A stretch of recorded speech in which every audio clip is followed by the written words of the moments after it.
What's up, guys? It's Rob here, and we need to talk about a couple of important stocks, some of our favorite stocks, CFVI, DWAC. We'll talk about the DWAC warrants as well towards the end of this video, and we also need to mention some keywords from both Joe Rogan and Donald Trump that have been affecting these stocks as of late. So this is going to be a doozy of a video, guys. There's a whole lot to talk about.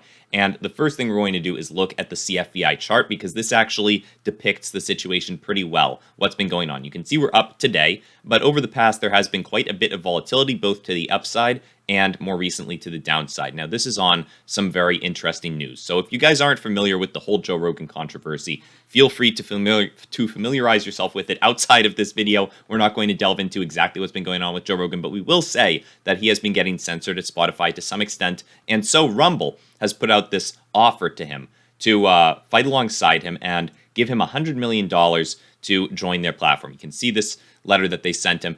They said, "Dear Joe, we stand with you, your guests, and your legion of fans in desire for real conversation, so we'd like to offer you 100 million reasons to make the world a better place. How about you bring all your shows to Rumble, both old and new, with no censorship for 100 million bucks over 4 years. This is our chance to save the world, and yes, this is totally legit." Signed by the CEO.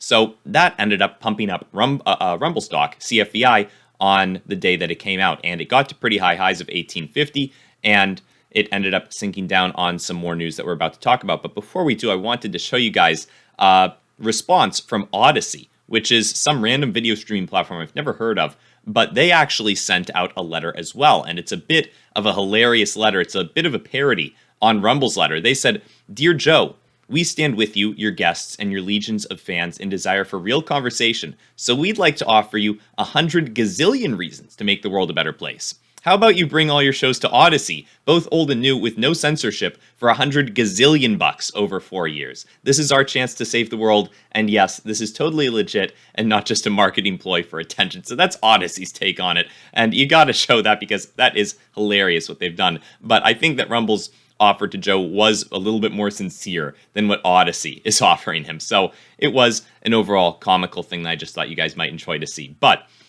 the news that has moved down CFVI stock yesterday: Joe Rogan turns down the $100 million offer to leave Spotify after they back him up. So what actually happened and how we figured this out is someone from the audience of one of his stand-up comedy shows was considering asking him whether he was considering accepting Rumble's offer, and he said, "No, Spotify has hung in with me inexplicably. Let's see what happens," he replied.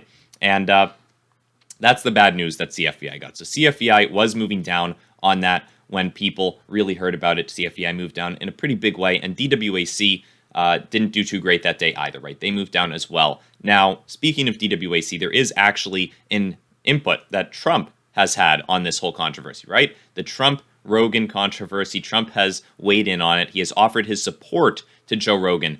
Last Monday, he said, "Joe Rogan is an interesting and popular guy, but he's got to stop apologizing to the fake news and radical left maniacs and lunatics. How many ways can you say you're sorry? Joe, just go about what you do so well and don't let them make you look weak and frightened." He then added, "That's not you and it never will be." So Trump is obviously backing Rogan, and probably for the better, right? I think that Joe is not doing too bad of a job over at Spotify. I don't think he's doing too bad of a job with his podcast. They think a lot of people love it, and I don't think anyone wants to see him get censored. At least not anyone on Rumble. There are probably some people in other places who want him to get censored. People pulling their music off of Spotify because they want him to get censored.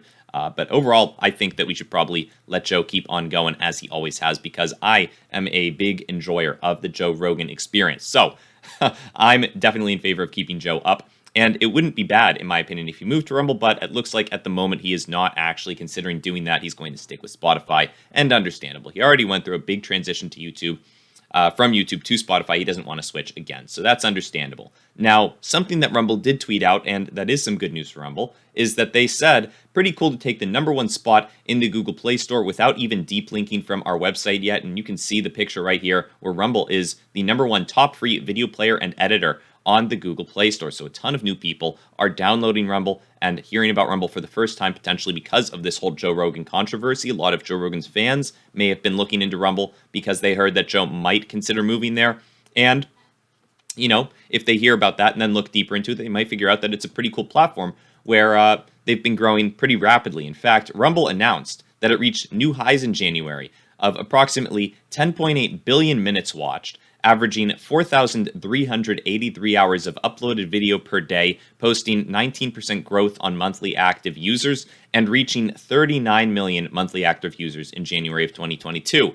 Then the CEO went on to say, on the heels of the decline in US and Canadian users at Facebook and with Rumble's impressive January growth, it's clear that we are witnessing a major shift on the internet. Users are sending a clear message that platforms supporting the free and open internet will be the future. That's a quote from the CEO of Rumble, Chris Pavlovski. So overall, it's looking like Rumble is in a pretty good position. They are growing rapidly. They're number one on the charts at the Google Play Store. And once again, you guys can see there are a ton of great Rumble users out there, myself included. Feel free to join us if you're watching this on Rumble. And now we will move more into the DWAC warrant situation. So a lot of people have been asking about DWAC warrants. We do need to address this at some point. So DWAC warrants do provide a unique opportunity that's not present with a lot of warrants, right? So DWAC currently trades for a pretty high price, $83 at the moment, just about. And DWAC warrants trade for $27.50. So some people are wondering, what are these warrants? Why are they worth anything? What can I do with them? And we're going to break down all of that in this little presentation right here. So first, we've established DWAC is trading for about $83, and DWAC warrants are trading for about $27.50. So what is the intrinsic value of the warrants? Why do they have value? Well, to establish that, you have to look at this SEC filing where they determine that each whole warrant entitles the holder thereof to purchase one share of Class A common stock at a price of $11.50 per share.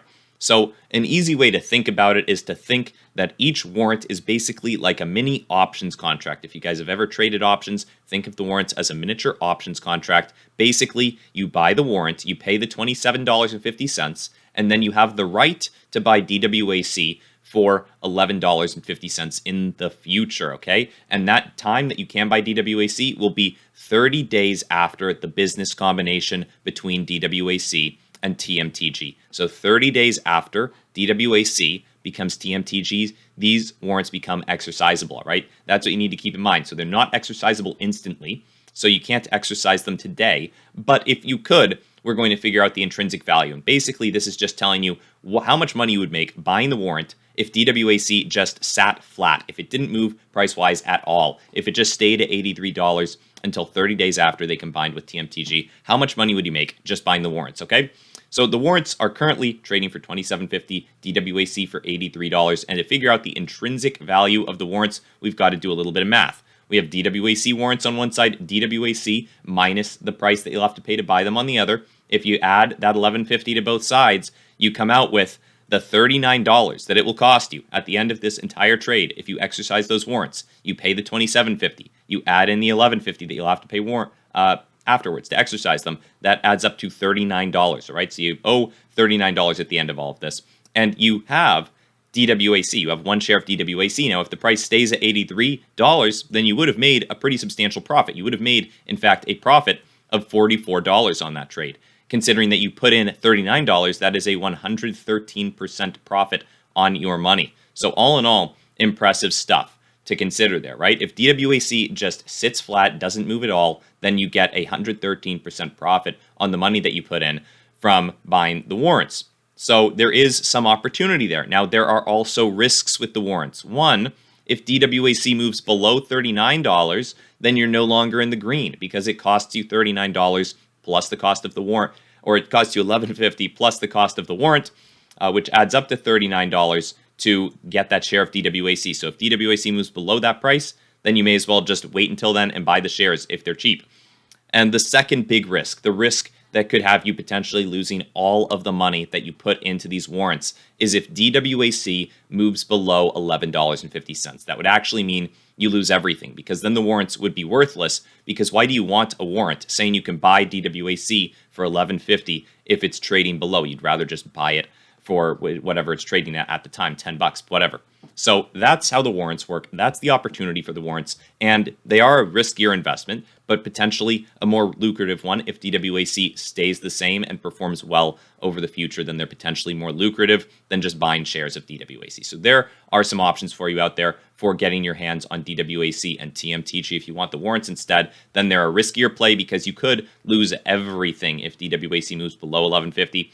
But that doesn't seem too likely in my opinion, right? I think that you'd be more likely, probably in my non-financial advice opinion, to you'd probably be more likely to make some money with the warrants because there is some built-in intrinsic value there. And of course, that is just my opinion. It is not financial advice. I'm not recommending anyone do anything with any of these stocks or any of these warrants. I'm just letting you guys know some of my opinions and some of the facts and some of the news that's come out for these stocks over the past couple of days. So if you guys appreciate that, feel free to subscribe to the channel. It's much appreciated. And other than that, guys, have a great day. I'll see you in the next one. Bye.